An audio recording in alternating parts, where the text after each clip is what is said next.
ప్రియమైన వెళ్ళారా, బాగున్నారా? మరొక వచ్చిన ధ్యానించుకున్నాం. బెన్యామీను చీల్చినట్టు తోడేలు. అతడు ఉదయమందు ఎర్రను తిని అస్తమయమందు దోపుడు సొమ్ము పంచుకొనును. ఆదికాండము 49:27.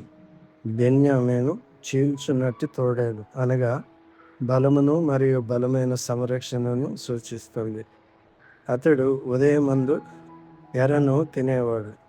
వేగవంతమైన క్రియను మరియు విజయమును సూచిస్తుంది. అస్తమయమందు అతడు దోపుడు సొమ్మును పంచుకునేవాడు.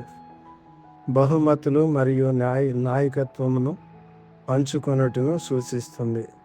ఈ ఆశీర్వాదం బెన్యామీను గోత్రపు వారు యుద్ధ ప్రావీణ్యతను మరియు వ్యూహాత్మక నాయకత్వమునకు ప్రసిద్ధి చెందిన వారిని స్పష్టం చేస్తుంది.